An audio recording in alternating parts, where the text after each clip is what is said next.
আমাদের বেসরকারি স্কুলগুলা এরা আমার মনে হয় যে যেমন বাড়ি ভাড়াটা সরকারি মতো করলে ছাত্রছাত্রীদেরকে পড়ার প্রতি আগ্রহ প্রকাশ করার জন্য বিভিন্ন পন্থা অবলম্বন করেন। আসসালামু আলাইকুম। আমি মোহাম্মদ আব্দুর রশিদ, প্রধান শিক্ষক ভারপ্রাপ্ত মফিজউদ্দিন তালুকদার স্মৃতি উচ্চ বিদ্যালয়, কামারখন্দ, সিরাজগঞ্জ। আমি এখানে 1991 সাল থেকে অদ্যাবধি পর্যন্ত এখানে আমি কর্মরত আছি। আমার ফ্যামিলিতে আমরা ৪ জন। আমার ওয়াইফ গৃহিণী, ২ ছেলে। ছেলেরা একজন সর্বশেষ জাহাঙ্গীরনগর বিশ্ববিদ্যালয় থেকে আইসিটিতে মাস্টার্স কমপ্লিট করে বের হলেন। আর একটা আছে ডেফোডিলে সফটওয়্যার ইঞ্জিনিয়ারে লেখাপড়া করতেছে। আর এই ২ জন, এই নিয়ে আমার পরিবার আর কি। আমি প্রাইমারি হালকান্দি সরকারি প্রাথমিক বিদ্যালয়, এরপরে জামতল বয়েজ স্কুল, তারপরে কামারখন্দ আলিয়া মাদ্রাসা, উল্লাপাড়া আলিয়া মাদ্রাসা, এরপর সর্বশেষ সিরাজগঞ্জ আলিয়া মাদ্রাসা থেকে আমি কামিল পাশ করি আর কি। হ্যাঁ, আমাদের কিছু স্যারের নাম মনে আছে। সেখানে ছিলেন আমাদের একজন ছিলেন ইসমাইল হোসেন মাস্টার সাহেব, জহুরুল ইসলাম, মাওলানা জহুরুল ইসলাম। তারপরে ছিলেন আমাদের ডাকনাম পিন্টু স্যার। ওই স্যারের কথা না বললে নেই, আসলে স্যার তো দারুণ ছিলেন। প্রথম দিকে আমাদের আসলে খুবই শাসন করতেন আর কি। আমাদের পড়ার একটু সমস্যা হইলে একেবারে দারুণভাবে পিটাইতেন। এখন কিন্তু আমরা এটা পারি না, বুঝছেন, আমরা এটা পারি না।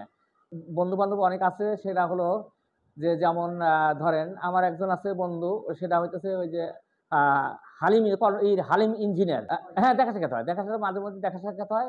ওনারা আসলে জামতলে আসলে পারে আমরা কথাবার্তা হয়। আবার ওই যে জামতলে আপনারা এটা আছে মাস্টার আব্দুর রহমান নান্দিনের মধ্যে বাড়ি, ওই যে জামতলের স্টেশন মাস্টার আর কি। উনি আছে, সাক্ষাৎ হয় আর কি। লেখাপড়া অবস্থায় আমার একটা জিনিস আমি আমি খুবই এখন পর্যন্ত আমার মনে এই হয়, তখন আমি ক্লাস 8-এ পড়ি জামতুল বয়েজ স্কুলে। তখন আমার ওই মনোরঞ্জন স্যার ছিলেন, ওনার একজন ভাই ছিলেন আমার সাথে পড়তো আর কি। তা আমি দেখছি যে লেখাপড়া করার জন্য ওর ভাইয়ের একদিন পড়াশোনা বিজ্ঞান ক্লাসে, অষ্টম শ্রেণী তখন পড়ি আর কি, বিজ্ঞান ক্লাসে পড়া হয় নাই। আর আমাদের ক্লাসে তার ভাইকে মানে এ পরিমাণ ব্যত্রাঘাত করলেন, একা ব্রেঞ্চের উপর শোয়া তাকে এইরকম মারা মারলেন আর কি। তা আমি চিন্তা করলাম তার ভাই, আর এইটা আমি জীবনে ভুলতে পারি না, স্যার এইরকম শাস্তি দিলেন। এইগুলো এখন আর আমরা পারি না। আমরা আমরা এই যে টিচার হওয়ার পরে এগুলো আর আমরা পারি না। এগুলো করলে পারি না, নানান দোষ হয়, অপরাধ হয়, এটা আর পারি না। এখন তো এরকম অ্যাভেলেবল ছিল না, কিন্তু তারপরেও কিন্তু পড়াশোনার একটা মান ছিল, একটু মানসম্মত মান ছিল, পড়াশোনা করা গেছে। এখন তো অ্যাভেলেবল মানে সামগ্রিক প্রচুর পরিমাণে আছে, কিন্তু ছেলে মেয়ে ওইরকম তারপর এত আগ্রহ নেই পড়াশোনায়, এইটা লক্ষ্য করতেছি আমরা। এখন বিভিন্ন সময়ে এই যে বিভিন্ন কারিকুলামের লেখাপড়া, আমার মনে হয় যে এই কারিকুলাম তারপরে এর সাথেও আরো কিছু যুক্ত করতে পারি। সেটা হলো যে এই যে করোনা ভাইরাস আমাদের মাঝে 2টা বছর কি করলো, এটাও দায়ী এর জন্য। রাস্তা আছে কিন্তু সময় লাগবে। আমরা যদি গার্ডিয়ান যারা আছি আমরা আমরা যদি একটু সচেতন হই, ছেলেমেয়েরা সন্ধ্যার পর বইটা পড়া টেবিলে গেছে কিনা, নাকি বাইরে কোথায় গেছে। শিক্ষা এখন আমি শিক্ষকতা পেশায় আছি 1991 সালে। 91 থেকে অদ্যাবধি পর্যন্ত এই স্কুলে আছি। স্কুলটা মূলত আমরাই প্রতিষ্ঠা করছি আর কি, মানে প্রতিষ্ঠাতা শিক্ষক হিসাবে আমরা এখানে আসছি। তারপরে বিভিন্ন সময় বিভিন্ন কারণে আমাদের গ্রামের সুনামধন্য জনাব মফিজউদ্দিন তালুকদার সাহেব আছে, ওনাদের কাছে ওনাদের নাম স্কুল আমরা পরিবর্তন করে দিচ্ছি আর কি, এটা বেশ কিছুদিন পরে আর কি। তো ইনশাল্লাহ ভালোই আছি। এটা সাধারণত এটা আমি মনে করি যে এরা তার পরিবার থেকেই এরা শেখা দরকার।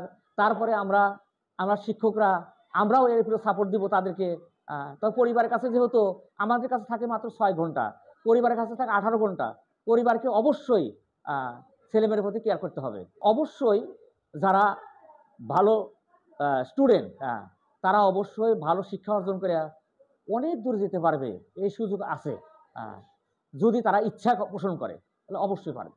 হ্যাঁ, আমি অবশ্যই বলবো যে আমি অভিভাবকদের অবশ্যই বলবো যে আপনার ছেলে মেয়েদের অবশ্যই পল্লী এলাকা যদিও গরিব এলাকা, ছেলেমেয়েরা যথেষ্ট পরিশ্রমও করে। আমি দেখি আরকি পরিশ্রম করে। আ তাদেরকে একটুখানি সুযোগ সুবিধা করে দেয়। স্কুলমুখী ওই স্কুল অভিমুখে আসার সুযোগ করে দিলে পারে আমরা অবশ্যই তাদেরকে আ লেখাপড়ার সুযোগ করে দেব এবং তারা ভালো মানুষ হয়ে গড়ে উঠতে পারবে।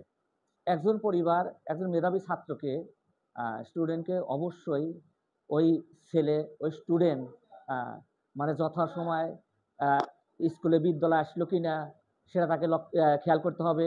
আবার বিদ্যালয় থেকে সে যথাসময়ে বাড়িতে গেছে কিনা সেটাও তাকে খেয়াল করতে হবে। আ সে যে সময় সন্ধ্যার সময় সে তার পড়ার টেবিলে আছে কিনা এটাও তাকে খেয়াল করতে হবে। তাহলেই আমি মনে করি যে একজন প্রকৃত স্টুডেন্ট গড়ে উঠবে আরকি। হ্যাঁ।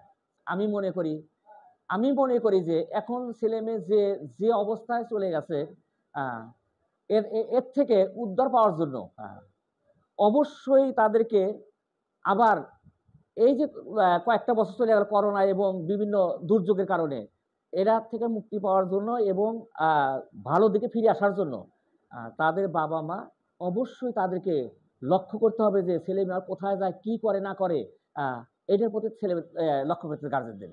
তাহলেই আশা করব যে ছেলেমেয়েরা প্রকৃত শিক্ষা পাবে এবং একটা ভালো মানুষ হয়ে গড়ে উঠবে। একজন শিক্ষার্থীর লক্ষ্য এটাই হওয়া উচিত যে আমি লেখাপড়া কইরা একজন প্রকৃত মানুষ হতে চাই। একজন প্রকৃত মানুষ হতে চাই। লেখাপড়া করলেই যে সে প্রকৃত মানুষ হবে তা না। এর জন্য তার আরো অন্য বিভিন্ন ভালো যে দিকগুলা এগুলো অবশ্যই তাকে পালন করতে হবে।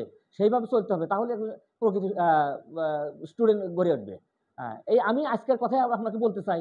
আমার স্কুলেই একটা ক্লাস 6 এর ছেলে, তার কাছে আমি দেখতেছি যে একটা ওই মাদকের একটা কলমের মতো জিনিস সে তার পকেটে করে ঘুরতেছে।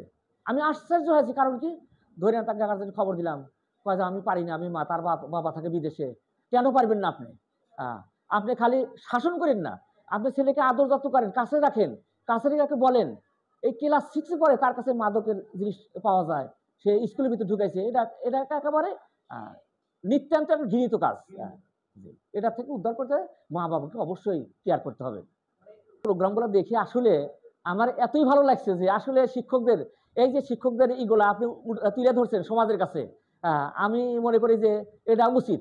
একজন শিক্ষক সে কেমন তার কি অবস্থা, তার যে কথাবার্তাগুলা আ এই যে নিতেছেন আপনি সমাজের মধ্যে ছড়ায় দিতেছেন, এটা খুব একটা ভালো দিক আমি মনে করি। আ এটা আপনাকে আরো বেশি করে করতে হবে, বেশি করতে হবে। তা তো অবশ্যই আছে। সেটা হলো যে একজন মাস্টার ডিগ্রি অথবা ডিগ্রি পাস একজন এই আ আ এনটিআরসি থেকে সে নিয়োগপ্রাপ্ত হয়া ঠিক যেমন বিসিএস এর মতো পরীক্ষা দিয়া সে হার্ড কম্পিটিশন এর মাধ্যমে সে নিয়োগপ্রাপ্ত হওয়ার পরে সে মাত্র ৳১২,৫০০ বেতন পায়। এই ৳১২,৫০০ এই যুগে এই বাজারে আ এটা দিয়ে তার আমার মনে হয় যে মানে ১ সপ্তাহ চালায় তার দুরস্কার। এই যার কারণে এই সমস্ত টিচাররা এনারা অন্য পথ অবলম্বন করে।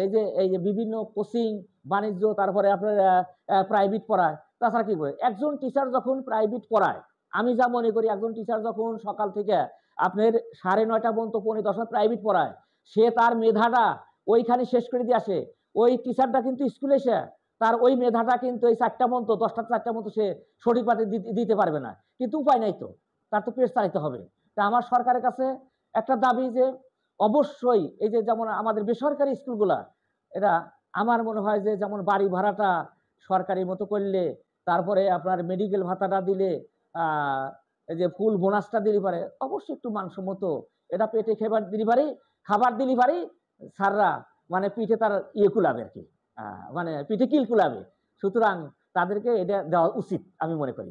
ইনশাআল্লাহ আলহামদুলিল্লাহ দোয়া রাখবেন হ্যাঁ। চাকরি আমি ৩২ এর ফেব্রুয়ারি মাস শেষ করে দেবো ইনশাআল্লাহ যদি পাশে থাকি আরকি। আসসালামু আলাইকুম। ওয়ালাইকুম আসসালাম। শুনবো মানুষ গড়ার কারিগরদের কথা প্রোগ্রামে আজকে আমাদের মাঝে উপস্থিত আছেন আমাদের অত্যন্ত আ প্রিয় একজন স্যার। স্যারের কথা শুনলে আমাদের মন প্রাণ ভরে যায়। কেননা স্যার যে স্মাইলিং ফেজে কথা বলেন, আমরা সবসময় দেখেছি স্যার তার তার শিক্ষার্থীদের সাথে এবং কলেজ এই স্কুলটা পরিচালনার দিক দিয়ে তিনি যেহেতু ভারপ্রাপ্ত প্রধান শিক্ষক হিসেবে দায়িত্বে আছেন। তো স্যারের যে একনিষ্ঠ ব্যবহার, অমায়িক তার মধ্যে চলাফেরা, এবং স্মাইলিং ফেজ সর্বসময় শিক্ষার্থীদের আগলে রাখার চেষ্টা করেন। আমরা অনেক সময় দেখেছি যে স্যার যেভাবে তার ছাত্রছাত্রীদেরকে পড়ার প্রতি আগ্রহ প্রকাশ করার জন্য বিভিন্ন পন্থা অবলম্বন করেন, এইগুলোই আমরা চাই।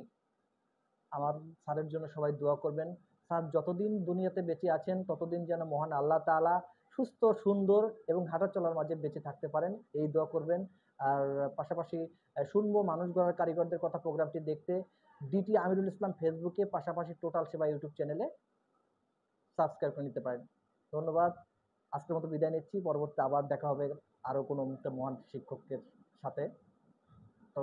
সে পর্যন্ত ভালো থাকুন, সুস্থ থাকুন। আসসালামু আলাইকুম। আর আমার স্যারের জন্য দোয়া করবেন। Sir, thank you sir.